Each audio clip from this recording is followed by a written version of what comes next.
Bonjour à tous et à toutes, très heureux de vous retrouver de nouveau cette semaine. Voilà, on va démarrer le cours sur la parachute de Vayakel et on va essayer de faire un lien avec l'actualité Bezat Hashem. Voilà, donc il est marqué dans la parachute de Vayakel, Vayakel Moshe El Kol Adad Ben Israël. Donc Moshe a rassemblé tous les enfants des Ben Israël. Vayomer Aleim, il leur a dit. Voici les choses qu'Hachem nous a ordonnées. Sheshet Yamim Te'aseh Melacha. Donc 6 jours tu feras ton travail. Ou Bayam Hashivi, le 7e jour, Yelachem Kodesh. Donc le 7e jour sera spécial, il sera Kodesh. Shabbat Shabbaton Hashem, un Shabbat pour Hashem. Kol Aose Bo Melacha Yumat. Que tous ceux qui fera des travaux ce jour du Shabbat, Yumat, il sera condamné à mort. L'otevaru esh bechol mojvedrem et Shabbat, donc on aura l'interdiction de brûler du bois, de brûler quoi que ce soit pendant Shabbat dans toutes nos demeures. Et ensuite c'est marqué Vayomer Hashem el Moshe kol ardad ben Israël les morts ze adavar asher tziva Hashem les morts kechui meitechem teruma Hashem. Tout à coup on nous demande juste après, donc on a juxtaposé la construction du Mishkan, on nous demande de faire des prélèvements qui vont servir à construire le Mishkan. Tout Béni Israël doit être capable d'apporter des éléments, des matériaux qui vont permettre de construire le Mishkan.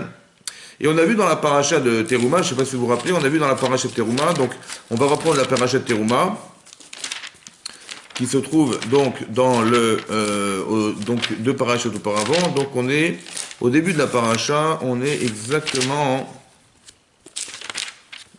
dans le Perek, dans le chapitre 45, donc dans le fameux roumage bleu que nous avons tous.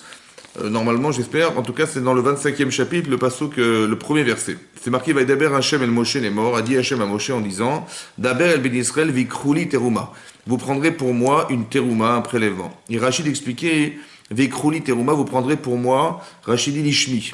Ça veut dire qu'il faut être capable de faire cette mitzvah l'Eshem Shamaim. Ça veut dire sans intérêt personnel et être capable de pouvoir faire cette mitzvah pour Hachem, mais exclusivement pour lui, par un mot pour Hachem. Et c'est une chose très compliquée. On sait pertinemment que de faire les mitzvot, les shema, de faire l'Eshem Shamaim, c'est une finalité en soi. Vous voyez, c'est marqué dans la Gemara, dans Psachim d'Afnoud. Là-bas, la Gemara a expliqué que l'Olam, toujours, il y a Asok Adam Batorah Bemizvot, on doit œuvrer dans la Torah et les mitzvot, chez l'Olishma. Oui, ça veut dire que dans l'intérêt de soi, au départ, bien sûr que dans l'intérêt de soi, c'est de se construire à travers les mitzvot, bien sûr, mais dans un objectif d'arriver à l'Eshem Shamaim, ça veut dire de le faire sans intérêt pour soi, mais exclusivement pour Hachem. Donc, Mitor chez le Lishma, on va démarrer par un intérêt personnel au départ, parce que c'est très compliqué de le faire complètement pour Hachem, et un beau jour, on arrivera à Bezat Hachem à le faire l'Eshem Shamaim. Mais là, c'est marqué dans le Mishkan, c'est marqué que directement on nous demande de faire l'Ishma. C'est une chose très très très difficile à faire, et c'est étonnant que Hachem ait demandé à ce que, exclusivement dans le Mishkan, dans la construction du Mishkan, on soit dans l'obligation de faire l'Ishma, c'est-à-dire au nom d'Hachem exclusivement.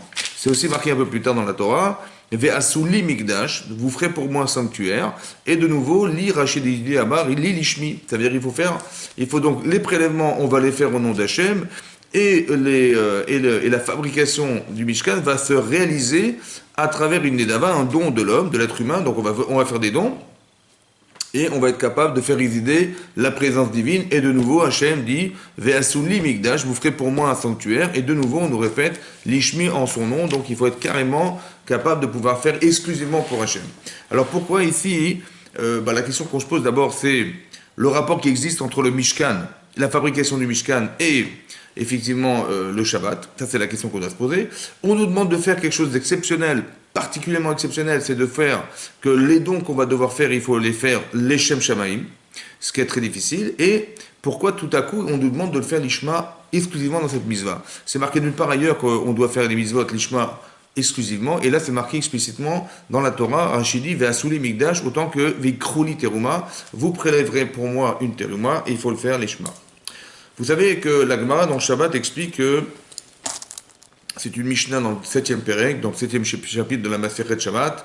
Là-bas, on nous dit qu'il faut respecter Shabbat. Mais on a 39 travaux qui correspondent à certaines melachot, donc des travaux qui ont été exécutés dans le Mishkan, qui nous sont interdits de pratiquer le Shabbat. Et la Gemara dans le Shabbat, elle dit là-bas, Dafnu Namudbet. Il y a une Gemara dans le Shabbat, Dafnu Namudbet, et je vais vous lire la Gemara. Là-bas, c'est marqué Adur Yadve Kamaïle. Donc, en fait, ils se sont de nouveau rassemblés, rassis. Vekamibaïleu, ils se sont posé la question suivante. la question suivante. Adetnan avot melachot arbaim chaserachat. Lorsque la Mishnah nous dit plus tard dans la Gemara que le nombre des melachot, les travaux interdits de Shabbat, sont au nombre de 49, arbaim chaserachat, 40 moins 1, keneged mi. Par rapport à quoi? C'est-à-dire pourquoi on a choisi et pourquoi effectivement 49 travaux. Alors il faut savoir que quand Moshe Rabbeinu est monté sur le mont Sinaï, il a reçu, bien sûr qu'il a reçu l'ordre de devoir respecter le Shabbat et notamment de ne pas faire des travaux qui sont des travaux interdits, qui sont au nombre de 39 travaux. Mais la Gemara demande, mais d'où on a une allusion dans la Torah où effectivement on nous interdise de pratiquer ces travaux qui étaient nécessaires dans le Mishkan, pour construire le Mishkan, mais qui étaient interdits pendant le Shabbat. Alors, a marlé Rabbi Chanina bar Chama. Donc, il a répondu dans la Gemara Rabbi Chanina bar Chama, Keneged avodat Mishkan. Et là, on nous répond que les travaux de Shabbat, la référence aux travaux de Shabbat, on ne va pas les trouver ailleurs que dans la construction du Mishkan. Ça veut dire que le fait que la Torah ait mis dans cette paracha, la paracha de Vayakel, en rapport le Shabbat avec la construction du Mishkan, cette proximité, en fait, elle est là pour nous apprendre un enseignement, que tous les travaux qui sont interdits de faire pendant Shabbat, vous voyez, c'est ce que la Torah nous dit, que tu travailleras 6 jours et le 7e jour, tu chômeras, tu t'arrêteras. Ces travaux-là qui nous sont interdits pendant Shabbat, en fait, ils ont été inspirés de la construction du Mishkan. C'est ce que répond la Gemara. C'est ce que dit la Gemara, que, en fait, la référence, c'est ça. Keneged melachat, et donc, la Gemara dit, pardon, je reprends le texte, Keneged avodat Mishkan. Amar lehu Rabbi Yonatan ben Alazar. Sur ce, Rabbi Yonatan ben Alazar, il dit Kach amar Rabbi Shimon bar Rabbi Yossi. Ainsi avait dit Rabbi Shimon bar Rabbi Yossi, fils de Rabbi Yossi ben Lekunia. Keneged melacha melachto ou melechet shebatora. En fait, vous allez vous rendre compte que dans la Torah, on utilise le mot melacha d'une certaine manière. Une fois, c'est marqué melacha, ça veut dire travail. Melachto, son travail, ou melechet, le travail de. Et à chaque fois qu'on mentionne Melechet Melato, Shibatara, on en trouve combien? On en trouve effectivement 40 moins 1. Et donc la Gemara dit que, en référence à ce qui est marqué dans la Torah, où le mot Melacha se retrouve à 39 reprises, c'est de là qu'on a tiré, selon Rabbi Nathan, on a tiré cet on a tiré cet enseignement que, en fait, les travaux étaient au nombre de 39. Voilà. Donc deux enseignements en fait qui ne sont pas forcément contradictoires. Un, de nous dire que la référence aux travaux de Shabbat, on les apprend du Mishkan. Et deux, qu'ils sont dénombrés de combien? Eh bien ils sont dénombrés au nombre de 39. D'où on sait, parce que dans la Torah, il est marqué 39 fois le mot Melacha. Soit Melacha, soit Melarto, soit Melechet. Et donc c'est important que vous compreniez que c'est ça que la référence d'après, selon la Gemara, cette référence est le Mishkan. Maintenant, il faut qu'on réfléchisse ensemble de pourquoi la Torah, pour nous interdire des travaux de Shabbat, des choses qui sont spécifiques à Shabbat, on a pris pour référence le Mishkan. Qu'est-ce qu'il y a de spécial, voilà, dans le fait que la référence à la Torah des interdictions de faire quoi que ce soit pendant Shabbat, sa référence, c'est la construction du sanctuaire qu'on a dû faire dans le désert. Voilà. Alors, pour qu'on comprenne ça, d'abord, la première chose à comprendre, c'est la suivante. D'abord, le Shabbat, qu'est-ce que c'est que le Shabbat? Le Shabbat, oui, la Torah nous dit, donc c'est marqué dans la paracha de Vayakel, dans les autres parachutes aussi, on nous répète énormément de fois le devoir de respecter Shabbat. Oui, là-bas c'est marqué qu'en fait le Shabbat, ça correspond à quoi? Ça correspond au fait qu'Hachem, il a créé le monde en 6 jours. Voilà, il a créé le monde, l'univers en 6 jours, et le 7e jour, il s'est arrêté de créer le monde. Maintenant, essayez de vous imaginer, voilà, quand juste on s'imagine, qu'est-ce qu'Akadosh Baruch Hu a créé autour de nous. Voilà. Quand vous réfléchissez un petit peu, vous vous rendez compte de l'univers, à quoi correspond l'univers, c'est une immensité extraordinaire. Il faut savoir qu'au départ, Hachem était seul et qu'il a créé le monde. Créer le monde, ça veut dire qu'il a créé un espace dans lequel nous vivons, dans lequel nous exerçons nos vies. Ouais, c'est ce qui est marqué Shechet Yamim Teaseh Melacha. Donc, on va nous se réaliser pendant 6 jours, et c'est le devoir que nous avons de nous réaliser à travers notre travail. Voilà, Shechet Yamim, 6 jours. Mais à un moment donné, il faut s'arrêter. Et l'arrêt, en fait, il se réalise pendant le Shabbat. Mais essayez de réfléchir et de vous dire que tout ce que représente l'univers, je ne sais pas, imaginez-vous, il y a des milliards de milliards, la Gemara dans Brachot dit qu'il y a des dizaines de milliards d'étoiles. Voilà, des dizaines de milliards d'étoiles. Et chaque étoile, oui, ce sont des étoiles comme on a le Soleil qui est une étoile. Bon, mais pour vous donner un exemple, que le Soleil qui se trouve à 150 millions de kilomètres de la Terre, elle représente en fait le volume du Soleil, c'est 110 fois la Terre. Voilà, vous avez la planète Terre, c'est déjà un volume important, mais c'est 110 fois la Terre. Donc c'est une seule étoile parmi des dizaines de milliards d'étoiles. 10 puissance 18. Des dizaines de milliards d'étoiles. C'est énormissime. Ça, ce sont que les étoiles qu'Hachem a créées pour juste, entre guillemets, soulager la Lune d'avoir été diminuée de sa lumière parce qu'un jour elle s'est plainte de poser la question à Hachem en sachant que Hachem au départ avait créé 2 luminaires et elle s'est plainte en disant mais à quoi ça sert d'avoir créé 2 luminaires? Il suffisait qu'un seul luminaire puisse éclairer la terre le jour et la nuit et ça aurait très bien suffi puisqu'on a la même fonction. Et Hachem lui a diminué sa lumière mais pour la consoler, il a créé des dizaines de milliards d'étoiles. Voilà. Maintenant, ça c'est une chose à comprendre. La deuxième chose à comprendre c'est, voilà, c'est ce qui se représente l'univers. Mais pourquoi Hachem a créé une chose aussi énorme, aussi grande? Ben, quelque part, quand on réfléchit à ça et quand on contemple toute la grandeur de l'univers, chez nous, ça doit créer 2 choses. Un, la hirat shamaim, la crainte d'Hachem. Voilà ce que représente Akadosh Baruch Hu pour nous, c'est-à-dire le créateur de tout cet univers. Donc il est grandiose cet univers, il est immensément grand.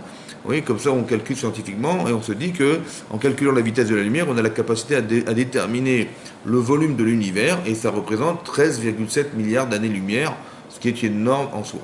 Maintenant, Hachem a créé donc la nature, a créé l'homme, comme c'est marqué dans la Torah, dans la parasha de Bereshit.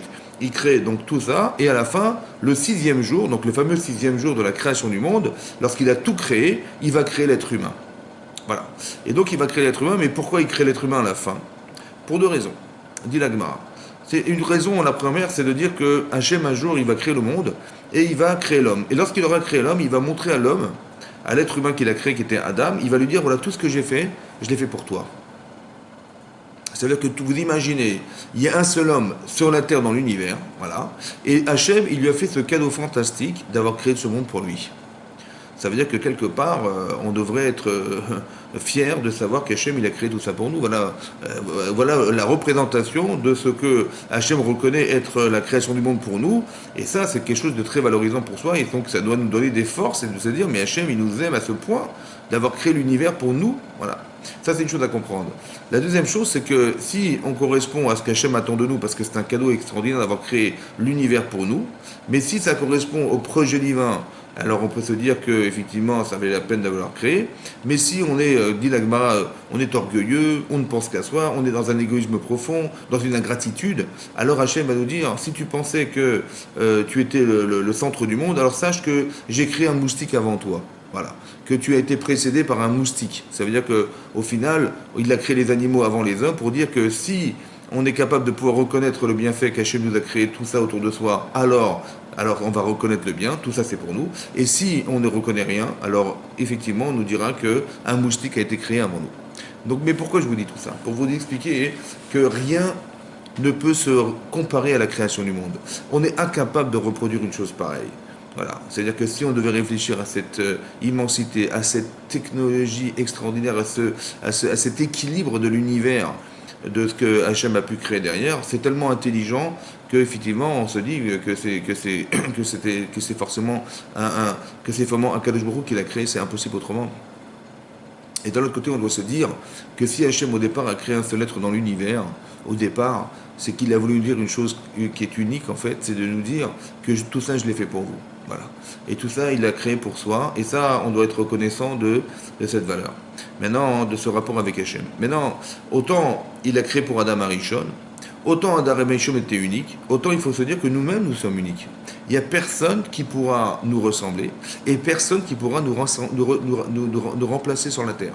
Ça veut dire qu'on a tous une fonction qui est propre à nous-mêmes, et que si Adam Arishon a été créé seul sur la terre, ça veut dire qu'il doit être capable de justifier sa création, puisqu'Hachem lui donne le mérite d'exister dans l'univers dans lequel il a créé. Donc ça veut dire que non seulement nous avons une valeur très très importante aux yeux d'Hachem, parce que si on néglige cette valeur, ça veut dire que si on néglige le fait qu'Hachem il ait créé tout ça pour nous en se disant mais c'était trop grand, ça veut dire qu'on néglige le fait qu'Hachem il considère de nous que nous sommes des grands. Et donc ça veut dire qu'on n'a pas cette capacité à pouvoir voir autour de soi que tout ça, ça représente ce que reconnaît Hachem en nous, c'est-à-dire la grandeur de l'univers à travers nous. Et donc ce cadeau en fait qu'Hachem nous fait de nous avoir créé dans un univers aussi grand, c'est d'arriver à comprendre, que nous arrivions à comprendre qu'on n'a pas le droit de négliger ce que nous sommes au détriment de ce qu'Hachem considère que nous sommes, puisqu'il a créé tout ça pour nous, vous comprenez?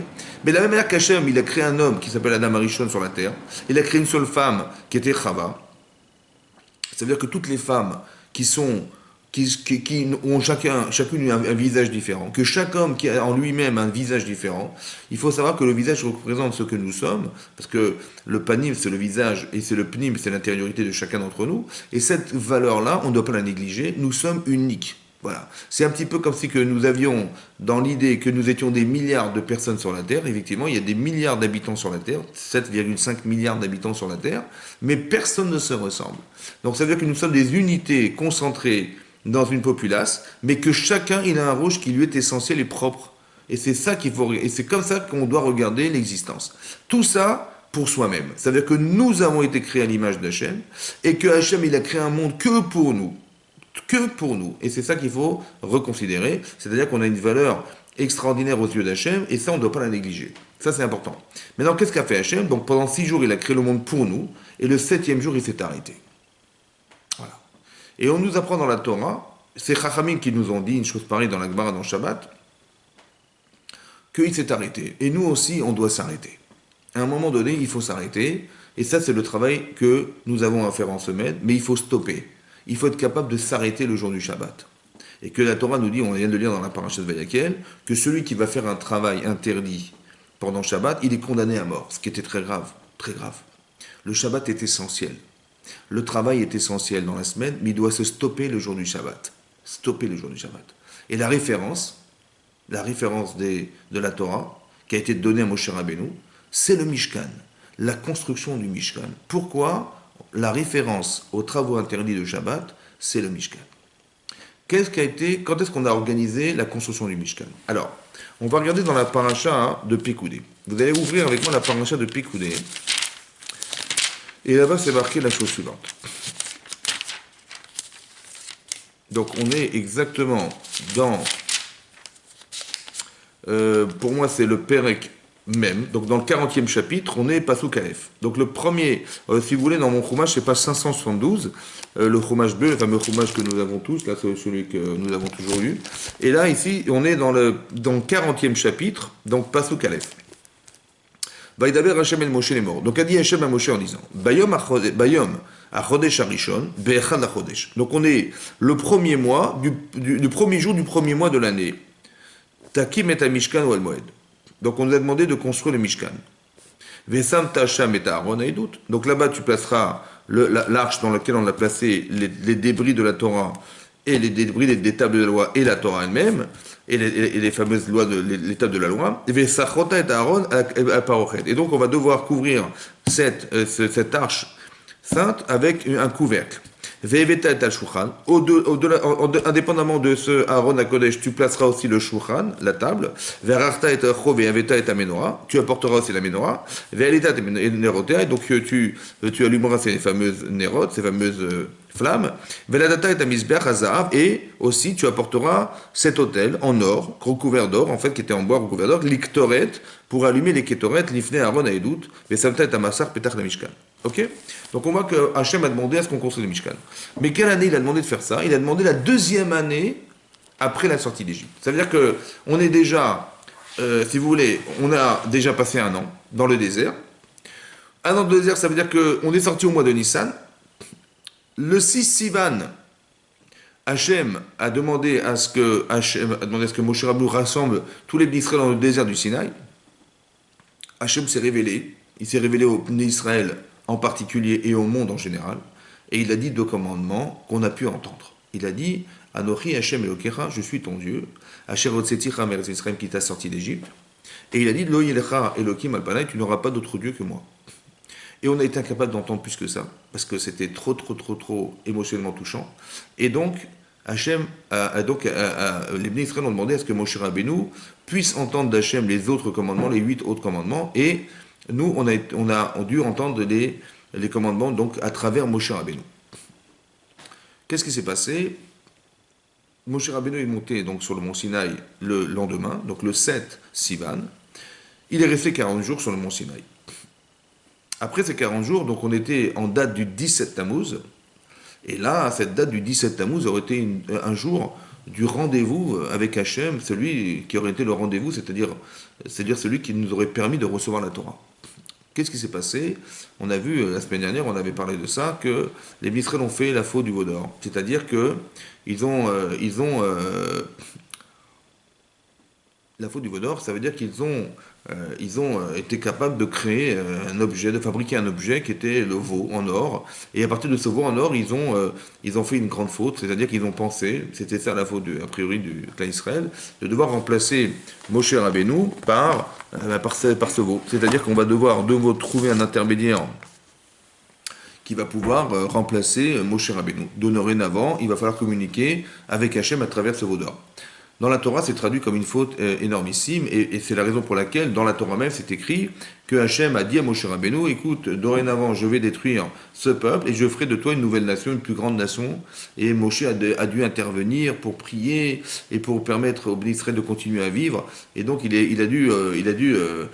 pour cela, il a dû donc détruire ce veau d'or, le rendre en sang, en poussière, de nous faire boire carrément dans de l'eau, et de faire boire. Et ensuite, il est remonté donc le lendemain du 17 Tammuz, de 18 Tammuz, et il est resté 40 jours pour prier Hachem sans boire et sans manger, afin que Hachem il agrée notre teshuva, et il agrée aussi notre pardon. Et quelques jours après, donc 40 jours plus tard, donc après le 29 Av, donc on est déjà 40 jours après qu'il soit remonté sur le mont Sinaï, le 29 Av, plus 40 jours de nouveau pour recevoir les deuxièmes tables de la loi, et là on est le jour de Kippour. Donc c'est-à-dire qu'on est la première année, il s'est passé déjà quelques mois, bien sûr, puisqu'on est sorti le mois de Nissan, le 15 Nissan, et là on est le 10 Tishri de la même année, et là on reçoit les deuxièmes tables de la loi. On reçoit les deuxièmes tables de la loi. Qu'est-ce qui se passe? Ici c'est marqué que la deuxième année du premier mois de l'année du premier jour, donc on est le premier mois de l'année, c'est le mois de Nissan dans la Torah, et on est le premier Nissan, et là Hachem demande à Moshe de construire le Mishkan. À quoi correspond le Mishkan? Le Mishkan, en fait, c'est l'élément qui va permettre à Hachem de résider parmi nous. En fait, qu'est-ce qui s'est passé? Lorsqu'on a fait le veau d'or, Hachem avait décrété que tout devait s'arrêter là. Ça veut dire que, pour que vous arriviez à comprendre ce que je vous dis, c'est qu'Hachem, il a créé le monde, il a conditionné la création du monde à l'acceptation des Israël de la Torah, le jour de 6 Sivan. Voilà, on a accepté la Torah. Ensuite, on a fait le veau d'or, donc on a trahi cette relation. Hachem a voulu détruire le monde. Il a voulu détruire le monde, parce que la raison d'être de ce monde, c'était qu'on soit capable d'accepter la Torah et d'accomplir les mitzvot. Voilà, c'était ça l'objectif. Or, on a trahi cet objectif en faisant le veau d'or, et donc Hachem avait décidé d'arrêter ce monde-là, puisque ça n'avait plus de valeur. Pour lui, il fallait qu'on arrête tout ça. Qu'est-ce qui s'est passé? Moshe intervient, il prie Hachem, il prie pendant 40 jours pour faire pardonner l'Israël. Ensuite, il va devoir de nouveau rester 40 jours supplémentaires pour recevoir la deuxième table. Et Hachem va dire, Salarti Gidvarecha, j'ai pardonné comme tu m'as dit. Et là, on est le jour du Matan Torah, qui est le jour de Kippour. C'est pour cette raison que cette date va rester, la date de Kippour va rester la date où Hachem va nous pardonner, dans toute génération, parce que Hachem a accepté le pardon et la teshuva du clan Israël. On a fait teshuva, on s'est remis en cause, on a regretté, on a eu peur de ce qui allait nous arriver, et cette peur a entraîné cette teshuva, et cette teshuva a engendré chez Hachem le pardon, et cette pardon-là a engendré la joie chez nous, la joie, le bonheur de savoir qu'Hachem nous avait pardonné. C'est exactement ce que dit l'Agma dans Tani, si vous avez l'occasion de voir. L'Agma dit que Beyom Chatunato ou Yom Simchativo, ce qui est marqué, le passage qui est marqué dans Shira Shirim, Yom Chatunato, le jour de son mariage, et Yom Simchatlibo, la joie du cœur. L'Agma d'expliquer que le jour du mariage, c'est le jour du Matan Torah, le jour du don de la Torah, et Simchatlibo, la joie du cœur, c'est la joie qu'on a eu d'avoir pu reconstruire le Mishkan. Et l'Agma d'expliquer que autant que Kippour, l'Agma dit que le jour de Kippour est un jour de joie. C'est un jour de joie, pourquoi? Parce que c'est le jour où Hachem pardonne nos fautes. En fait, pourquoi c'est un jour de joie, alors que c'est un jour où effectivement la plus grande des peurs qu'on a dans l'année, c'est ce jour-là, c'est le jour de Kippour, où on a très très peur de ne pas être expié par Hachem, et aussi être pardonné par Hachem. Et on a très peur de nos fautes, on a très peur de devoir vivre encore une année supplémentaire avec toutes ces erreurs en soi. Et la seule manière qu'on a de les expier, c'est de demander pardon à Hachem, et de faire en sorte qu'Hachem nous pardonne. C'est deux choses indépendantes. Et ici, on voit bien que on est dans les Yamim Noraïm. Kippour fait partie de la finalité des jours redoutables. Voilà, on arrive à un seuil, à un moment donné où on sait que voilà, c'est le dernier jour, c'est le jour où Hachem va nous pardonner, et ce jour est très important. Et qu'est-ce qui se passe? D'un côté, on a peur de cet événement, de ce jour, et d'un autre côté, on nous dit dans la Gemara que c'est un jour joyeux. comment on est capable de mélanger la peur et la joie. C'est-à-dire la peur de savoir que c'est un jour redoutable et d'un côté la joie de savoir qu'Hachem va nous pardonner. Alors en fait la réponse c'est d'expliquer que la joie elle va venir de la peur. C'est-à-dire que plus j'ai peur de ce que je porte en moi qui est la faute et que jamais plus je ne retrouverai Hachem, un petit peu comme la faute du veau d'or où on savait pertinemment que la faute du veau d'or nous coupait cette relation avec Hachem à jamais, ça y est c'était la fin du monde, c'était la fin du monde. De la même manière on doit savoir que si Hachem nous pardonne, à la proportionnelle de ce qu'on a failli perdre, la joie est énorme. Elle est proportionnelle à la peur qu'on a eue. Donc la joie, elle vient de la peur, effectivement. Plus j'ai eu peur de perdre cette relation avec Hachem, et plus je suis heureux de savoir qu'Hachem me pardonne et qu'on retrouve cette relation qu'on a failli perdre à jamais. Voilà. Et donc, qu'est-ce qui se passe? Hachem a attendu jusqu'à quand? Jusqu'au Mishkan. C'est là qu'il va dire, Hachem va dire, on va se retrouver dans un an. C'est-à-dire quoi? C'est-à-dire que maintenant qu'on a fauté, en fait, on ne se rendait pas compte de ce qu'on avait à gagner d'avoir une relation avec Hachem. Et qu'est-ce qu'on a fait? On s'est inventé une relation un peu différenciée, celle qui n'était pas prévue par Hachem au départ, qui était celle de Moshe Rabbeinu. Et nous, on a inventé un nouveau système de relation, de communication avec Hachem, qui est le veau d'or. On a inventé un système, alors qu'en fait, on n'a jamais été préparé à recevoir la Torah, puisqu'on n'avait aucune connaissance de la Torah. Et qu'est-ce que fait Hachem? Il dit, si vous n'êtes pas capable d'écouter ce que je vous dis, c'est pour ça qu'il est marqué clairement dans la Torah que le défaut principal que nous avions le jour de la faute du veau d'or, c'est qu'on était un peuple avec la nuque raide. Aram Keshe en Refou, dit la Torah, et la principale erreur que nous avons eue de faire le veau d'or, c'est qu'on s'est entêté à croire qu'on avait raison. Très important que vous reteniez ce principe, que c'est un problème fondamental chez nous, c'est qu'on est têtu. C'est-à-dire qu'on pense, on est obstiné à croire qu'on a raison. Et ça, au lieu de se dire, d'avoir l'humilité de se dire je ne sais pas et que je verrai et Hachem me dira quoi faire, non, on a osé faire sans avoir été ordonné de faire. Et ça, c'est une faute très grave parce qu'on s'est passé d'Hachem quelque part. À la suite de ça, dit la Torah, on va construire le Mishkan. C'est quoi le Mishkan finalement? C'est ce lien qui reconstitue cette relation qu'on a perdue avec Hachem. Hachem, il dit dorénavant, vous allez prélever. Et là, qu'est-ce qu'on a été capable de faire? On l'a fait les Shem Shamaim. Vous savez pourquoi on a fait les Shem Shamaim? On l'a fait les Shema, je pense.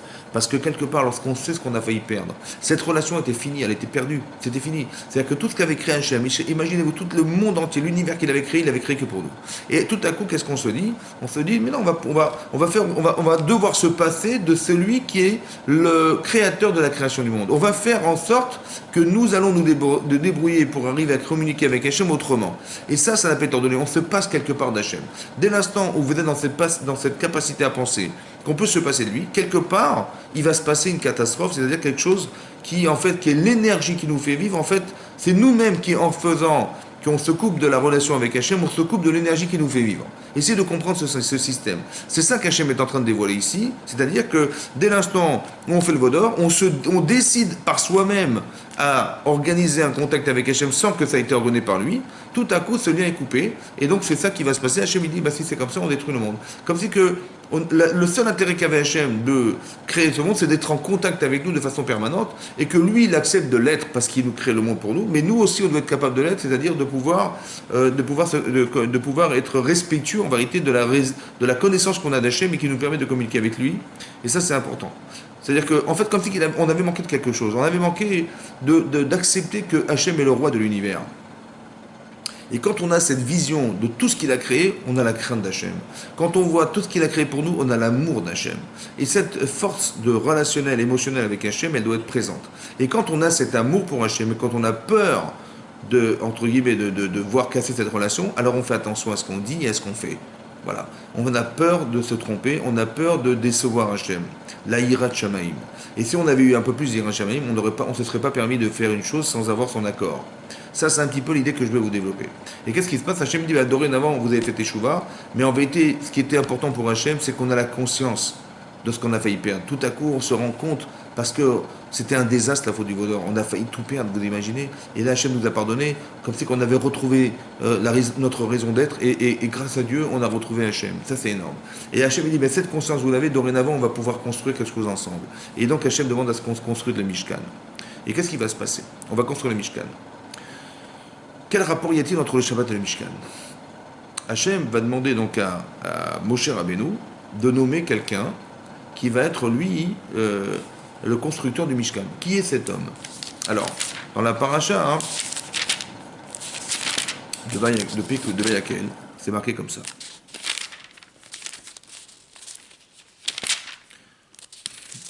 Alors, on va lire ensemble le texte. Voilà. Voilà. On est donc, je suis dans la paracha de Vayakel de nouveau, je retourne dans la paracha de Vayakel. On est dans le 35e chapitre, vous voyez, Pasouk Lamed, le 30e verset. C'est marqué Vayomer Moshe el Ben Israël. A dit à Moshe aux enfants d'Israël, Réou, regardez, Kara Hashem Beshem Betzalel Ben Uri Ben Chor les Maté Yehuda. Il a appelé Hashem au nom de Betzalel Ben Uri Ben Chor, qui était le fils de Uri, et le fils de Chor, les Maté Yehuda. Qui était Chor? En fait, Chor, c'était le fils de Myriam. Et Chor, qui était le fils de Myriam, il a eu un enfant qui s'appelait Uri. Et Uri, il a eu un enfant qui s'appelait Betzalel. Et c'est lui qui a été désigné pour reconstruire le Mishkan. On explique le Midrash pourquoi on a choisi Betzalel, qui était le fils de Uri et le fils de Chor. Parce que vous savez que quand les bénis d'Israël ont voulu faire donc le veau d'or, Betzalel, Chor, qui était le fils de Myriam, il s'est opposé à la construction de ce veau d'or. Et qu'est-ce qui s'est passé? Il s'est mis en opposition à cette volonté qu'avait le Erev Rav de faire le veau d'or. Et qu'est-ce qui s'est passé? Tout à coup, ils l'ont assassiné. Et là-bas, ils l'ont assassiné. Et donc, il a donné sa vie, en fait, pour faire en sorte que Hachem ne puisse pas communiquer avec nous à travers ce veau d'or. Il a donné sa vie pour Hachem. Alors, qu'est-ce qu'a fait Hachem? Il a donné le droit, c'est-à-dire la possibilité de relier le lien, comme il a voulu, en fait. Chor, il a voulu ne jamais communiquer avec Hachem d'une manière différenciée, mais directement par la prière ou par la volonté de Moshe Rabbeinu. Ça va? Et qu'est-ce qui s'est passé? Puisqu'il a donné toute sa vie pour ça, alors Hachem a donné la capacité à son petit-fils qui était Betzalel de pouvoir lui-même être le vecteur de lien, de la communication avec le Klal Israël à travers le Mishkan. Et là, c'est marqué Valé Maïle Oto Ruach Elokim. Il l'a rempli d'un esprit divin, Bechorma, Bitvuna ou Bedaat. C'est marqué qu'il a rempli d'une connaissance, oui, d'une bina, d'une capacité à pouvoir nuancer, et d'un da'at, et d'un lien très étroit avec la connaissance de la Torah. Ces trois adjectifs-là, on les retrouve dans la Gemara dans Shabbat. Parce que, regardez ce qui est marqué dans la Gemara dans Shabbat, je vous lis la Gemara dans Shabbat, la Gemara se trouve Daf Nun He. Là-bas, c'est marqué la chose suivante.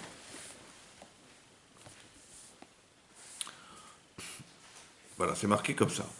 Que lorsque Hachem a demandé donc à Moshe Rabbeinu d'aller choisir Betzalel, et il lui a dit, tu vas construire le Mishkan. Et dedans, tu mettras, donc le Mishkan, c'est la maison, entre guillemets, d'Hachem, où on mettra les ustensiles qu'on a cités auparavant, qui étaient le Aaron Kodesh, le Shulchan, la Menorah et le Mizbeach. Et qu'est-ce qui s'est passé? Et donc, qu'est-ce qu'a fait Moshe? En fait, il a inversé. Il a dit, tu vas construire les ustensiles, et après, tu construiras le Mishkan. Et sur ce, Betzalel dit, mais c'est pas logique, que c'est pas possible qu'on puisse fabriquer des ustensiles alors qu'il n'y a pas de maison. Et donc il a dit, si tu l'as dit, c'est que tu as exactement été désigné par Hachem, c'est cette logique que Hachem il m'a dite, et j'ai inversé pour savoir si c'était toi qui avais été désigné. Amalo ase Aaron kelim ve Mishkan, Amalo Moshe Rabbeinu min agosh el olam, Adam boné baït, que normalement la coutume de l'homme c'est de construire une maison, ve acharkar, et après Machnis les tocho kelim, et après il y rentre à l'intérieur des ustensiles. Vata Omer Asali et Aaron Kelim Mishkan, ouais. Et toi tu m'as dit qu'il fallait faire d'abord les ustensiles avant de construire la maison. Shani Oselechan Erknisam, où est-ce que je vais les faire rentrer? Shema Kachamar Lechak Jbrou, peut-être qu'Hachem il t'a dit autrement. Il dit Assez Mishkan, Aaron de Kelim, peut-être qu'il t'a dit de faire l'inverse, c'est-à-dire d'abord de construire le Mishkan et après de faire rentrer les ustensiles, c'est-à-dire le Aaron HaKodesh, la Menorah, le Mizbeach et le Shulchan. Shema Betzalel, il dit Amaru, il lui a répondu Shema Betzalel. En vérité, ton nom, c'est Betzalel. Mais c'est quoi Betzalel? C'est Betzalel. Tu es à l'ombre d'Hachem. Voyez, Veyadarta, Amarav Yuda, Amarav, Yodea, Ya Betzalel, et Tsaref Otiot. Attention. Il a dit que tu es à l'ombre d'Hachem. Alors, qu'est-ce que ça veut dire? Il a dit que, sur ce, Rabbi Yuda, il a dit au nom de Rav, Yodea, Aya Betzalel, Yodea, Aya Betzalel, Betzalel connaissait, les Tsaref Otiot, Shinivreu, Bo, Baen, Shamem, Vaaretz. Il savait mettre en ordre les lettres avec lesquelles Hachem avait créé le monde. Est-ce que vous vous rendez compte de ce que ça veut dire? Et Rachid expliquait, regardez, je lis Rachid avec vous, Otiot Shinevru Ben Shamim Baaretz, Aliede Tsirufan, en les associant au Besefer Yitzhara Tanelu. Et dans le livre de la création du monde, c'est là-bas qu'on a enseigné comment Hachem il a créé le monde. Ça veut dire que qu'est-ce qu'a fait Hachem? Il a donné, si vous voulez, la méthode avec laquelle il avait créé le monde. Laquelle? En donnant les lettres qui lui ont permis d'associer des lettres, et avec ces lettres-là, il a créé le monde. Tivacha vaïmale oto ruach Elokim. Il est marqué dans la paracha chez nous qu'Hachem il a rempli de ruach Elokim, d'esprit divin, bechorma bitvuna, ce que je vous ai dit auparavant. Ou beda advective atam, Hachem bechorma yasad eretz. Hachem, par sa chorma, par son intelligence, il a fabriqué, il a créé la base de la terre. Ouais, Kolen Shamaim Bitvuna, il a aussi fabriqué le ciel Bitvuna avec cette Vuna, Vecti Bidarto Théomot Nifkaou. Et par sa connaissance, les théomotes, les abîmes se sont ouverts, se sont fendus. On voit qu'on a retrouvé les mêmes termes. On a retrouvé le Dat, la Chorma et la Tevuna. C'est ces mêmes valeurs-là qu'Hachem il a donné à Betzalel. Dans la paracha, on le lit, il a donné la Chorma, la connaissance, la Tevuna, l'intelligence et le Da'at, les trois. Vous avez compris? C'est-à-dire qu'il a donné quoi? La possibilité à Betzalel de reconstruire le monde. Avec les mêmes, si vous voulez, les mêmes formules qu'Hachem avait utilisées pour créer le monde. Est-ce que vous comprenez ce que ça veut dire? Alors, c'est très intéressant de voir que la construction du Mishkan, en fait, c'est celle qui va permettre au clan d'Israël de retrouver, en fait, ce qu'on avait perdu au départ. Alors, écoutez-moi bien. Vous savez qui est-ce qui va reconstruire le monde? Vous savez qui est-ce qui va permettre à Hachem de se retrouver quelque part? Eh bien, c'est nous. Ça veut dire que quand on a fait le voleur, on a détruit le monde. En fait, on l'a détruit. Hachem nous a pardonné. Mais Hachem nous a pardonné, mais qui c'est qui va reconstruire ce qu'on a détruit? Alors, c'est pas Hachem qui va le reconstruire. C'est nous qui allons le reconstruire. Maintenant, comment ça se passe? Alors, en fait, il s'est passé qu'à Yom Kippourim, et bien avant déjà, on avait fait Teshuvah. Ça veut dire qu'Hachem avait décidé de détruire le clan Israël là-dessus du Vaudor. Et qu'est-ce qui s'est passé? On a eu très très peur de disparaître. On a eu honte de ce qui s'est passé. On a regretté ce qu'on avait fait. Et le regret qu'on a fait a permis à Moshe Rabbeinu de pouvoir intercéder auprès d'Hachem et de faire qu'Hachem il est retourné sur sa décision et de nous permettre de vivre. Maintenant qu'on nous a pardonné, alors on a une simcha fantastique. Voilà. Et à partir du moment où cette simcha était dans notre cœur et que dorénavant, on n'a pas donné parce qu'on était obligé, mais par reconnaissance infinie vis-à-vis d'Hachem, alors on a été capable de faire les Shem Shamaïm. Et c'est ce Mishkan-là, c'est-à-dire l'expression de ce que nous on ressent pour Hachem, c'est ça qu'on a donné en fait. Parce que Hachem, il réside dans le cœur de chacun d'entre nous. Et que quelque part les épreuves que nous vivons, elles nous permettent de reconstituer une relation avec Hachem qui aurait dû être finalisée, perdue, on aurait dû tout perdre. Et donc on voit qu'Hachem nous aime, et il nous aime d'une manière à ce qu'on va reconstruire cette relation. Et bien peut-être que l'idée ici c'est celle-là. À partir du moment où on a reconstitué ce rapport, alors Hachem il va donner une chorma à quelqu'un qui s'appelle Betzalel ici, et qui va reconstruire le Mishkan, mais de quelle manière? Il va la reconstruire comme Hachem avait construit le monde, avait créé le monde, avec les mêmes formules, les mêmes lettres qu'il a utilisées pour créer le monde, Hachem. Alors il va donner à la Chorma à Betzalel de recréer le monde. Comme si que Hachem nous donnait le droit de recréer ce qu'on avait brisé. Est-ce que vous comprenez? Ça veut dire que la formule de la création du monde ici, c'est qu'à travers notre Teshuvah, c'est nous qui allons reconstituer ce qu'on a brisé derrière. Alors pourquoi je vous dis ça? Parce que c'est marqué dans le Nefesh HaChaim. Vous savez, le Nefesh HaChaim, c'est le Rav de Vologine, qui était l'élève du Gaon de Vilna. Il nous dit la chose suivante, et je vais vous informer de ce qu'il a dit. Il a dit là-bas que quand on fait une mitzvah, en fait on ne se rend pas compte parce qu'on ne le voit pas, mais on entretient des mondes autour de nous qui sont énormes. L'univers en fait. On entretient l'univers, c'est l'équilibre de l'univers, il dépend de nos mitzvot. C'est pour ça qu'on dit, dans la prière de Harvit, on dit qu'Hachem, il est Mesader et Takochavim. Il leur donne les étoiles. Mais en vérité, il leur donne les étoiles comme il leur donne de faire que le monde est monde grâce au fait qu'on est en adéquation avec ce qu'Hachem avait prévu au départ. Comme c'est marqué, Va'aya im shamua tishmeu. Voilà que si tu écoutes mes mitzvot, donc mitzvot, Asher anochi metzavetrem que je t'ordonne aujourd'hui, ouais, et donc si on est capable de faire les mitzvot et d'aimer Hachem de tout son cœur et de toute son âme, alors Hachem natatim et aratzechem. Ça veut dire qu'Hachem il va faire pleuvoir dans le monde, donc ça veut dire que, autrement dit, Hachem il nous dit clairement que le monde ne sera monde que si vous êtes capable de vous discipliner à faire ce que je vous demande de faire, c'est-à-dire de faire les mitzvot comme il faut, et de un, je vais gagner, que je vais avoir le lama grâce à ça, et deux, je vais gagner aussi que le monde il sera équilibré grâce à ça. Donc on est en adéquation permanente avec Hachem. Et sinon, sinon il y aura la pluie, il n'y aura plus de pluie sur la terre et on ne pourra plus survivre. C'est-à-dire que la cause de notre de notre survie, bah, c'est le fait de faire des mitzvot, et la cause de ce qui engendre l'inverse, bah, c'est de ne pas pratiquer les mitzvot. Malheureusement, c'est comme ça. Mais alors, qu'est-ce que ça veut dire? Ça veut dire que dorénavant, on doit savoir que nous sommes les acteurs de la continuité de la création du monde, et on est aussi, quelque part, les destructeurs de ce qu'Hachem avait créé au départ. Mais alors, qu'est-ce qui va se passer? C'est pas Hachem. Vous voyez, quand on nous dit que on fait des avérotes, on détruit le monde, en fait, on détruit tout l'univers derrière. C'est ça qu'il faut comprendre. Et donc, qu'est-ce que ça engendre?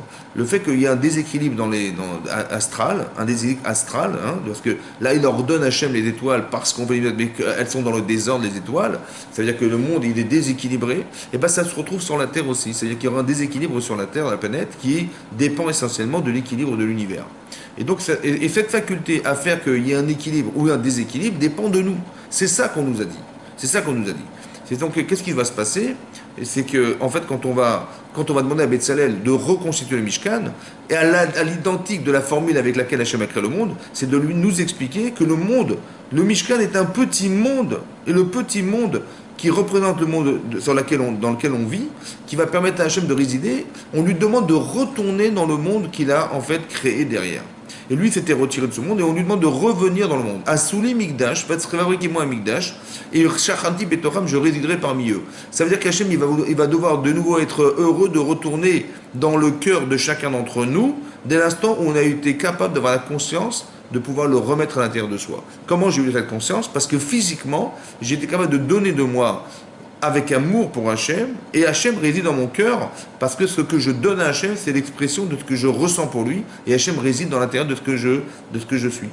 Et donc c'est important que vous compreniez ça, que la construction du Mishkan, elle va se fabriquer dans ce sens. Maintenant, pourquoi maintenant qu'on a compris ce principe, on va comprendre que le lien qui existe entre la construction du Mishkan et le Shabbat?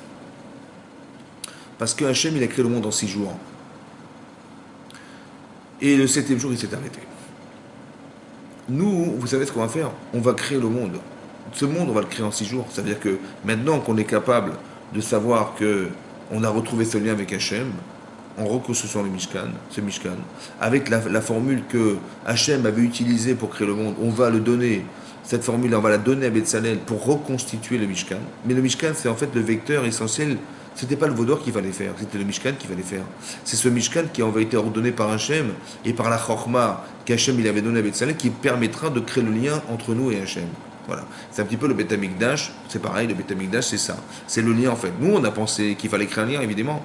Alors on a pensé, donc qu'est-ce qu'on a fait? On a fait le Vaudor. En fait c'était pas totalement faux, seulement ça n'a pas été ordonné par Hachem, ça ne pouvait pas fonctionner. C'est-à-dire qu'on a fait fabriquer la prise mais il n'y a pas de courant. Alors on croyait quand vous fabriquant la prise, on allait pouvoir faire marcher. Non, il n'y a pas de courant, ça ne marche pas. Donc il faut attendre qu'Hachem nous demande de faire. C'est-à-dire que lui branche le courant et là ça marchera. Donc le courant, c'était pas le Vaudor qu'il fallait faire, c'était le Mishkan qu'il fallait faire. Et un jour le Beth Amikdash qu'il fallait construire, pouvoir construire pour que ce lien-là soit entier. On a demandé à Shlomo Améler de le construire. On a demandé à Ezra Sofer de le construire plus tard.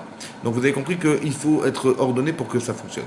Et donc la création du monde qu'Hachem avait créé pour nous, puisqu'on a renié cette création, donc on l'a détruite, c'est nous qui allons la reconstituer par la Teshuvah. Et donc c'est nous qui allons remettre en place ce qui a été détruit par soi-même, et c'est là qu'Hachem, on l'invite à pouvoir se retrouver parmi nous. Donc Shishat Yamim, pendant 6 jours on va travailler, mais le 7e jour on va chômer. Comme qui on va chômer? Comme Hachem s'est arrêté. Hachem il s'est arrêté le 7e jour. Ça veut dire que Hachem, il nous a tout donné en fait, en créant le monde il a tout fait pour nous, et il s'est arrêté. Il s'est arrêté à un moment donné de créer pour nous. Nous, qu'est-ce qu'on va faire? On va se réaliser dans ce qu'Hachem a créé pour nous et on va s'arrêter comme lui s'est arrêté pour pouvoir se retrouver avec lui. Vous avez compris? Ça veut dire que le Shabbat, c'est l'expression qu'on retrouve dans le Mishkan. C'est pour cette raison que tous les travaux qu'on a retrouvés dans le Mishkan, qui vont créer en fait ce Mishkan et donc qui sont à l'origine de la création du monde, ils vont devoir s'arrêter le jour du Shabbat. Parce que le jour du Shabbat, Hachem s'est arrêté, il est là. Et nous aussi, on s'arrête et on est avec lui. C'est là qu'on va retrouver cette plénitude à travers le Shabbat. C'est important que vous compreniez que c'est ça qu'on voulait faire. Ça veut dire que, autrement dit, le principe est très fort. Ça veut dire que dès l'instant où on est capable de respecter la Torah, le monde, à travers cet exemple-là, à travers cet exemple du Mishkan, il va permettre de continuer à vivre. Et si on va à l'encontre de ce principe, alors le monde s'arrêtera. Comment je le sais que le monde est en bonne santé ou mauvaise santé? Regardez autour de nous. Lorsque vous voyez des choses qui sont mentionnées dans la Torah comme des épidémies, voilà, on a fait la faute du veau d'or, il y a eu des épidémies, on a fait Zimri Ben Saou, il a voulu épouser Cosbi Batsour, qui était une princesse midianite, et c'était une catastrophe parce qu'il était chef de la tribu de Shimon, et là il y a eu une épidémie dans le clan Israël, etc. Il y a eu des épidémies qui sont en fait la révélation de la défaillance relationnelle avec Hachem. Comme si que Hachem était la neshama du monde, et que l'instant on se séparait, et que nous on est le corps du monde, et le corps de cette neshama, et donc qu'est-ce qui se passe? Que lorsque on n'est pas notre corps n'est pas en adéquation avec neshama, ben elle s'en va, la neshama s'en va, et donc il se passe des choses catastrophiques. Ça veut dire que c'est comme si que, je sais pas, vous avez un animal qui vit, hein, et quand vous lui faites, vous l'égorgez, il meurt, tout à coup sa chair dépérit, elle pourrit, pourquoi? Parce qu'il n'y a plus de vie à l'intérieur. Lorsque vous voyez que les choses elles se dépérissent, lorsque vous voyez que les éléments, il y a des microbes partout, c'est un petit peu comme les petites mouches qui vont se greffer sur la viande qui pourrit au fur et à mesure. Il y a des vers qui vont pousser. Quand il n'y a pas de vie, il y a de la pourriture. Quand il n'y a pas de vie, vous allez voir qu'autour de soi, lorsqu'il y a la pollution, lorsqu'il y a des microbes, tout ce qui nous entoure, c'est que ça ne vit pas. Et si ça ne vit pas, bah, c'est quelque part qu'on a enlevé la vie qu'il y avait dedans. La vie, c'est quoi? Bah, c'est la présence divine. C'est-à-dire on a retiré soi-même. C'est pas qu'Hachem, il s'est sauvé parce qu'il n'en pouvait plus. C'est l'inverse. C'est nous qui l'avons abandonné en faisant que on ne respecte pas cette relation avec lui. Comme si qu'Hachem avait créé tout ça pour nous et que nous, quelque part, on reniait cette relation d'une manière qui soit. Alors, comment ça se passe en général? Ben, en général, c'est une forme d'égoïsme profond. Ouais, que la faute, en fait, c'est quoi? Bah, la faute, c'est la nourriture. Ce qui nourrit notre faute, c'est l'ignorance. Ce qui nourrit nos erreurs, bah, c'est l'indifférence. Voilà. Et on voit aussi que ce sont des principes très forts qui sont de partage. Vous avez vu que pour construire le Mishkan, il a fallu donner de soi. Et dès l'instant où on donne de soi, on s'attache. Et quand on s'attache, c'est pas qu'on s'attache physiquement, c'est qu'on s'attache spirituellement. C'est émotionnel. Vous comprenez? On s'attache aux gens à qui on a une relation forte. Et plus on donne aux gens, et plus on se donne avec plaisir et avec bonheur, et plus on s'attache aux personnes. C'est comme ça. Et quand on fait ça de façon égoïste, ou de façon intéressée, alors tout à coup, ça marche pas. Voilà. Et les gens le ressentent, et les gens, et nous-mêmes on le sait. D'accord. Donc il faut absolument, c'est un peu ça l'idée de l'ishma, de faire avec sans intérêt personnel. Je n'ai pas de relation intéressée, j'ai une relation qui n'est pas intéressée. Le seul intérêt, c'est l'autre. Et lorsque je le fais de façon inintéressée, juste pour l'autre, et tout à coup, les choses, elles se vivent de façon cohérente. Et c'est pareil ici. Vous comprenez que dès l'instant où j'ai une sensation de vivre un événement qui est en relation avec Hachem, tout à coup, Hachem, il me donne la bracha qui va avec. Et lorsque je le fais de façon plus ingrate ou plus en adéquation avec mes intérêts personnels sans tenir compte de lui, parce que je ne tiens pas compte de ses lois, je ne tiens pas compte de ce qu'il est, rien du tout. Hachem, il dit, je veux bien, mais tu m'as fermé la porte, j'aurais tellement aimé te donner. Et je ne peux pas te donner. J'aurais tellement voulu t'envoyer de la lumière, mais je ne peux pas t'envoyer de la lumière. J'aurais tellement voulu t'envoyer du bonheur, mais je ne peux pas t'en envoyer. Pourquoi? Pas parce que Hachem ne veut pas donner, c'est parce qu'on a fermé la porte, parce qu'il ne peut pas passer. C'est ça qui est marqué, que quelqu'un qui est orgueilleux, il y a marqué dans le Midrash, En ani vaou yechoin lagour biyachad, ni moi et lui nous pouvons vivre ensemble. Ça veut dire que c'est important que vous compreniez que Hachem il veut vivre avec nous, évidemment, puisqu'il a créé tout ça pour nous. Encore une fois, la création du monde, la construction du Mishkan, c'est de retrouver le lien perdu. Et ça, c'est très important qu'on le comprenne à travers le fait de respecter le Shabbat. Ça veut dire que je m'arrête pour lui. Autant qu'il s'est arrêté pour moi. Vous comprenez? Voilà. Tout ce qu'il a fait, en fait, c'est pour nous. Il a fait tout ça pour nous. Donc il faut bien comprendre que la relation est très forte. C'est ça. Et lorsqu'on voit qu'on est entouré de choses qui sont de l'ordre de l'épidémie, voilà, là on est dans le coronavirus, on est dans des maladies, on voit des gens qui dépérissent autour de soi, ça veut dire qu'il y a un problème. Il y a un problème d'esprit. C'est l'esprit qui est problématique. La façon de vivre qui est fausse. La façon de concevoir qui est fausse. L'esprit. C'est comme le Shabbat. Si quelqu'un, il s'invente des choses, vous dit, ben non, moi je veux travailler Shabbat, je fais abstraction d'eux, on n'est pas dans l'esprit de Shabbat. Et donc ça, c'est ça qui engendre en fait notre disparition. Il faut qu'on garde cet esprit qui est fondamental. Il faut garder la conscience, la tevuna, la chorma, le bina, tout ça, il faut garder la conscience parce que c'est celle qui nous entretient et qui nous fait vivre. On n'est pas, c'est l'esprit en fait. Vous avez compris, quand on est dans l'esprit, on est bien. La melacha, peut-être la melacha, quand il est marqué ici, Shechet Yamim, 6 jours, Te'ase Melacha. En français, ça veut dire sera fait le travail. On sait pertinemment que la Melacha, utilisée dans la Torah ici, n'est pas appropriée parce que la semaine, on ne fait pas des Melachot, ça s'appelle la Avoda. En hébreu, c'est le travail, c'est la Avoda. Et c'est marqué Te'ase Melacha. La même Melacha qui est dans le Mishkan et la même Melacha qui est les travaux qui sont traduits, comme des travaux qu'a fait Hachem pour construire le monde.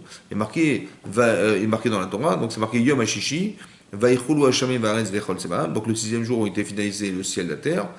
Vaïchal Lokim Beyom Hashivei Melarto Asherasa. Donc la création du monde s'appelle une Melacha d'Hachem. Maintenant, la Melacha, telle qu'elle est traduite dans la paracha qui est le travail, n'a rien à voir avec le mot Melacha, qui est la création du monde. Et vous avez bien compris une chose, c'est que, évidemment, si la Torah dit Melacha dans le travail de la semaine, Te'ase Melacha sera fait le travail, peut-être ça veut dire quelque chose de profond. Peut-être que Te'ase Melacha, quand vous regardez le mot Melacha, en fait, Melacha c'est Malach. Malach c'est l'ange. Malach avec un E, c'est Malach Hashem. Il y a quelque chose de divin dans la création du monde. Il y a quelque chose de divin dans l'homme. Te'ase Melacha. Ça veut dire que tu dois réfléchir. La Melacha, c'est pas ce que tu vas faire. C'est ce que tu crées par la pensée. Il n'y a pas d'action. Il n'y a pas d'action en fait. La Melacha, c'est pas la Avoda, ce que tu vas réaliser physiquement, mais la Melacha, c'est ce que tu vas penser. Malach Hashem. Les pensées sont divines. Les pensées sont spirituelles. Et qu'est-ce qu'on te demande? En fait, on demande de réfléchir. On te demande de penser. Ouais? Pendant 6 jours, tu vas réfléchir. Zachor, rappelle-toi du jour du Shabbat, les Kadishos. Mais quand est-ce que tu vas t'en souvenir? Tu ne vas pas t'en souvenir le jour du Shabbat. Tu vas t'en souvenir la semaine. Que tu vas sanctifier ton Shabbat parce que l'essentiel de ta semaine, c'est ton Shabbat. L'essentiel de ta semaine, c'est de reconnaître au final la satisfaction que tu as eue, comme Hachem a eu d'avoir créé le monde, mais toi, d'avoir retrouvé cette relation avec Hachem à la fin de ta semaine. C'est l'essentiel de la semaine. Et pourquoi on nourrit cette relation? Parce qu'il faut que tous les jours, tu puisses être capable de penser que Hachem est avec toi. Et pas de l'ignorer, et pas de faire abstraction de lui.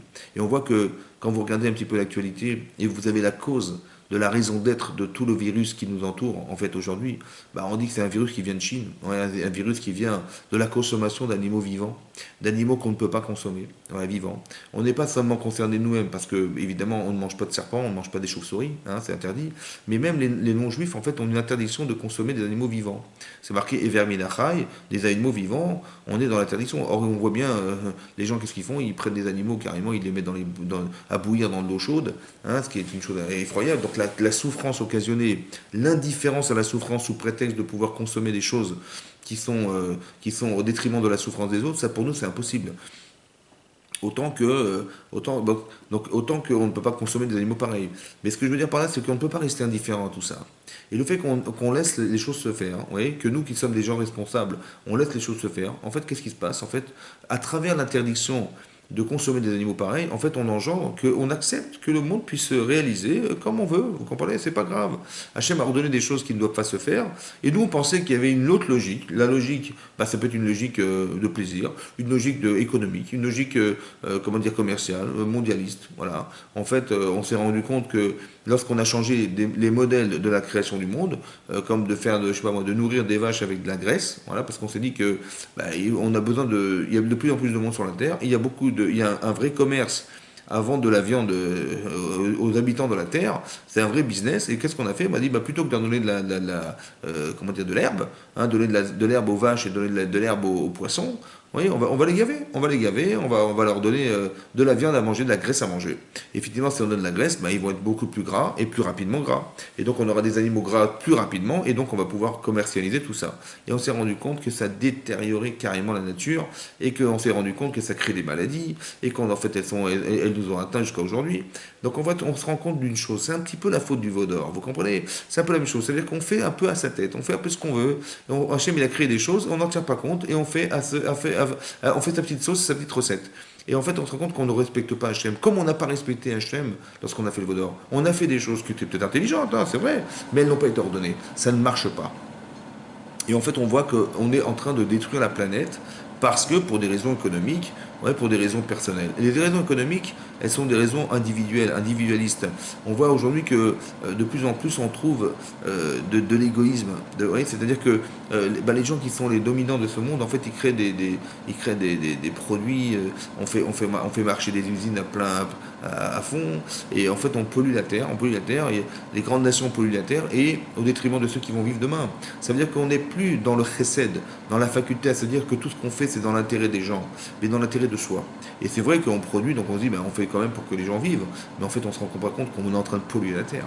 On est en train de créer des nuages de fumée autour de nous, ouais, de pollution autour de nous, qui nous pollue la vie, ouais, et à part ça, qui empêche l'air de pouvoir véhiculer toute cette pollution, et qui crée un nuage autour de la terre, ouais, ça crée un effet de serre, et la chaleur elle reste à l'intérieur, et on ne se rend pas compte que la chaleur, en fait, il y avait un équilibre au départ qui avait été pensé par Hachem, et qui permet au monde d'être au monde, et nous, tout à coup, qu'est-ce qui se passe? Le produit de la pollution crée un nuage autour de la terre qui brise la couche d'ozone, qui nous empêche d'être touchés par le soleil à concurrence de 45%, et on voit que la couche d'ozone elle disparaît, et la chaleur est de plus en plus importante. Et la chaleur est de plus en plus importante, ça crée, qu'est-ce que ça crée? Ça crée la fonte des pôles, on est inondé, la faune et la flore, elle se détruit, les animaux ils peuvent plus vivre parce qu'il fait trop chaud, et que voilà, ça détruit. En fait, on se rend compte d'une chose incroyable, c'est qu'au départ, c'était parfait, hein. C'est incroyable parce que le monde, il est là, on ne sait pas comment il est là, c'est la nature, il n'y a rien derrière. Et que tout à coup, tout ce que fait l'homme, en fait, c'est que de détruire ce qui a été créé au départ. Bizarrement. Un petit peu comme l'Agma dans Brachot dit là-bas, que si quelqu'un, il mange des fruits sans prononcer la beracha qui va avec, oui, par exemple, il ne va pas dire Boré Peri Haetz, Boré Peri Adama, Baruch Ata Hashem, alors, là-bas l'Agma dit que on n'a pas le droit de manger des fruits et des légumes sans prononcer la bracha, ou de manger quoi que ce soit sans prononcer la bracha. Et celui qui prononce la bracha, qui ne prononce pas la bracha, il vole Hachem, carrément, il vole Akadosh Baruch Hu, et il vole Knesset d'Israël, l'Assemblée d'Israël. Et Rachid expliquait, voler Hachem, il vole sa bracha, sa bénédiction, et il vole l'Assemblée d'Israël, parce que il va voir, dit Rachid, les pérotes, les fruits, l'okin, ils vont être frappés. Ça veut dire qu'on va perdre de la qualité des fruits d'origine. Alors ça veut dire quoi qu'Hachem, quand on ne bénit pas la nature, on ne dit pas que l'origine d'Hachem, de la nature c'est Hachem, on ne reconnaît pas cette...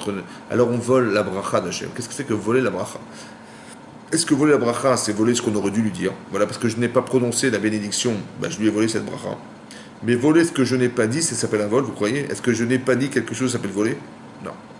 Alors, ne pas dire, c'est pas voler. Voler, c'est s'approprier quelque chose qui ne m'appartient pas. Mais là, j'ai rien volé, j'ai pas dit. En fait, voler, c'est pas ça. En fait, c'est que j'ai mangé. J'ai mangé et donc j'ai joui de la bracha d'Hachem. C'est-à-dire que Hachem, en fait, il a béni le monde. Il a béni la nature.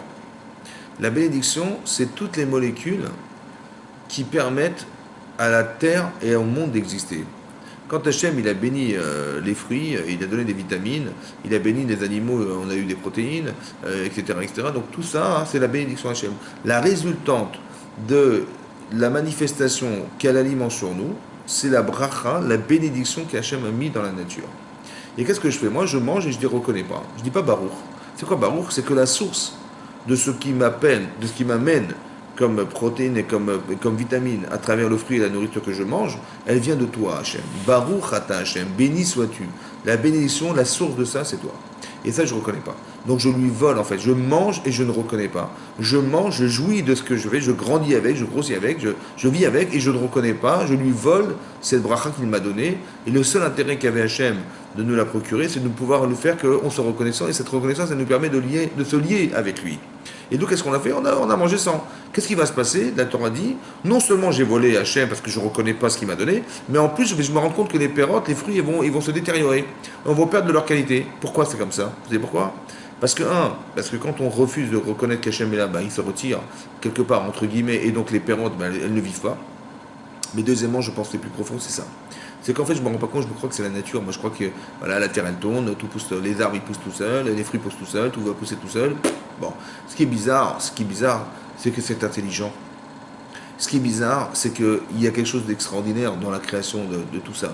Et nous, on pensait que c'était la nature. Bon, après, on devrait réfléchir et se poser la question suivante. Il est où le cerveau de la nature? Il est où le cerveau? Qui c'est le penseur dans l'histoire? On dit, c'est la nature. Il est où le cerveau de la nature? Il est où le cerveau? Nous, quand on pense, il y a un cerveau. Dans la tête, il y a un cerveau. Donc, quand on agit, il y a quelqu'un qui pense à l'intérieur de soi. C'est mon cerveau qui me permet d'agir et de penser, d'analyser. Mais là, il est où le cerveau dans la nature? Il est où? que tout fonctionne bien, la terre elle tourne toute seule, les fruits poussent tout seuls, il y a des saisons, et il y a des saisons qui permettent, voilà, il y a la chaleur, tout est calculé, au degré près c'est calculé, mais c'est qui est le penseur de la nature? Voilà. Il est où le cerveau de la nature? Et on se rend compte en fait quand on creuse un peu qu'on ne le voit pas. Mais quand est-ce qu'on va se rendre compte de ça? Qu'il y avait un cerveau. Ben, quand les fruits ils vont diminuer de leur qualité. On dit mais c'est pas normal puisque la nature, comment c'est qu'elle change la nature?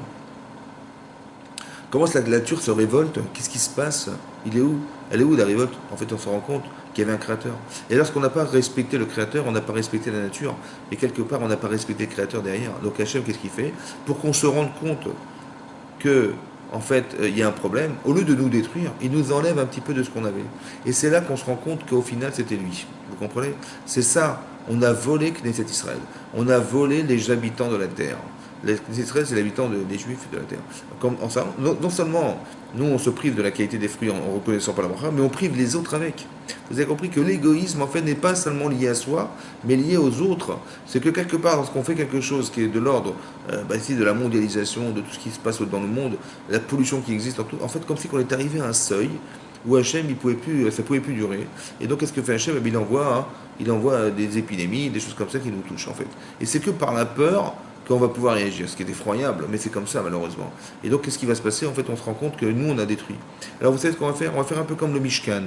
Hachem, il va nous dire, écoutez, vous avez fait teshuva, vous êtes sincèrement conscient de ce qui arrive. Hein, vous voyez autour de nous, il y a des gens, on est obligé de prier pour des gens qui sont malades, et on se rend compte que tout à coup, on peut plus s'embrasser, on peut plus toucher les gens, on peut plus communiquer comme avant, on doit être obligé de s'isoler. Hein, de s'isoler, comme si Hachem il voulait nous dire quoi? Ça suffit, ça suffit. Ça veut dire que on ne respecte pas les mœurs, on respecte tout ce que les non-juifs ils devraient respecter autant que les juifs devraient respecter, et ben ça ne se fait pas dans les normes. Et puisque le monde il tourne, il existe grâce à ça, que le moteur, l'énergie de ce monde c'est les mitzvot, et que les uns ne respectent pas les mitzvot, béné noirs, et les autres ne respectent pas complètement la Torah comme il faudrait, alors qu'est-ce qui se passe? On voit que le monde, il s'autodétruit tout seul.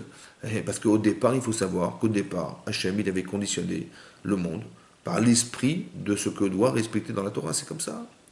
Et donc, quand on ne respecte pas ça, voilà. Maintenant, vous savez quoi? On a tous peur. Bon, on a tous peur parce qu'on ne sait pas ce qui va nous arriver. Alors, en fait, c'est un peu comme le Mishkan, c'est un peu comme le Vaudor. Un peu comme le Vaudor. On a eu peur, c'est vrai. Mais en fait, on doit savoir qu'il y a une simcha derrière. La joie, hein, elle se retourne pour nous dès l'instant où on est sincère avec Hachem. C'est comme une relation avec quelqu'un à qui j'ai eu une relation d'effroi avec la personne et je lui ai fait honte et tout et je suis très gêné et je ne sais même pas comment je vais me réconcilier avec elle et puis tout à coup je vais la voir, j'ai eu le courage d'aller la voir, de lui parler, de m'excuser, de demander pardon et une fois, deux fois, trois fois, 10 fois, 15 fois, 20 fois et finalement j'ai eu son pardon et j'ai retrouvé cette relation. Vous imaginez pas le bonheur que c'est de retrouver cette relation. Alors peut-être qu'ici c'est la même chose, ça veut dire que en fait on se rend compte autour de nous que le monde se détruit, mais il ne pourra pas se reconstruire autrement que par nous-mêmes. Un peu comme le Mishkan, Hachem il a donné une chorma, une connaissance exceptionnelle avec laquelle Hachem il a créé le monde, il a donné ces clés-là, il les a données à Betzalel. Et maintenant qu'on a fait Teshuvah, alors il y aura quelqu'un qui va être comme Betzalel et qui va reconstituer ce qu'on avait détruit. Et c'est ça le Mishkan, c'est ça l'idée profonde de la paracha, en rapport avec l'actualité, en nous expliquant que les choses elles ne se retourneront pas toutes seules. C'est que nous et uniquement nous, si on est capable de comprendre ce message, et d'être capable de se remettre en question, et d'être capable d'arrêter de croire que nous vivons que pour soi-même, mais d'être capable de partager sa vie avec les autres, et avec Hachem, et avec la Torah. Oui, c'est ça qui est marqué dans les Pirkei Avot. Le monde repose sur trois éléments essentiels. La Torah, la Torah c'est la connaissance de la Torah. La Avoda c'est le service divin qui est un service vertical. Oui, la prière ou les korbanot à l'époque. Et la Gemut Chasadim est le partage qu'on a avec les autres. Si on est capable de partager sa vie, autant qu'on est capable d'étudier la Torah, autant qu'on est capable d'avoir un rapport spirituel avec Hachem, ces trois éléments-là sont les trépieds de l'existence du monde. Voilà, c'est simple.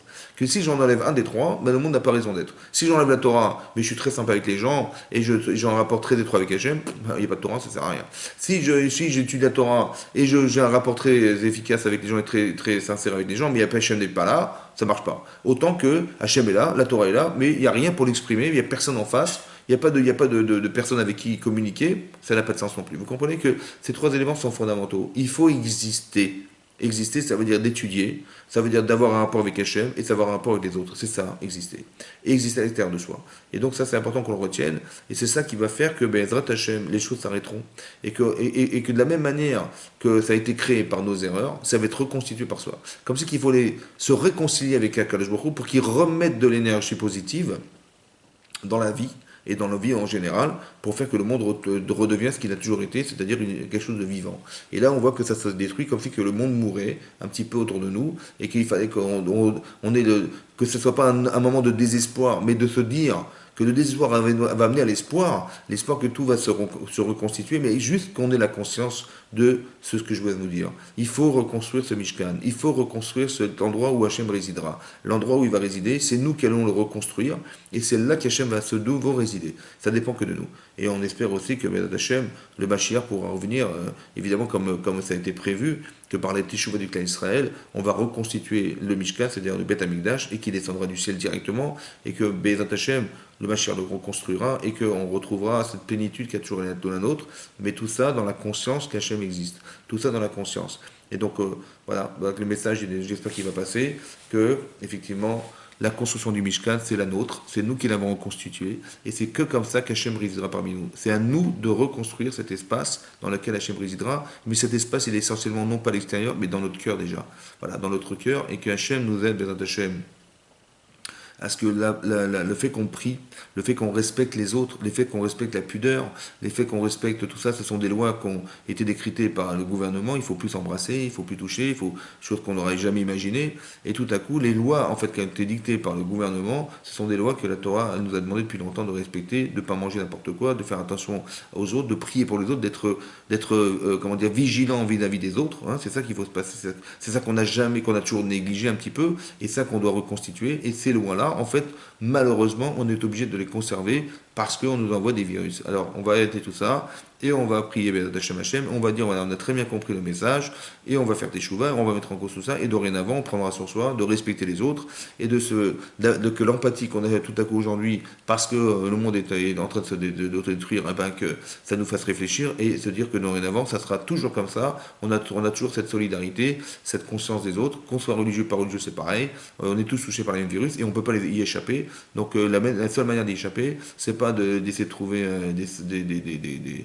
comment dire, bien sûr qu'il faut essayer de trouver un vaccin évidemment, mais c'est pas vraiment ça le problème au fond, c'est que on pourrait même se passer d'un vaccin. S'il faut, c'est d'avoir la conscience, Bezat Hashem, que tout ça, ça vient d'Akadosh Baruch Hu, et que c'est une provocation à nous retrouver et à faire que Bezat Hashem, on retrouve Hashem comme on a retrouvé le Mishkan. Voilà.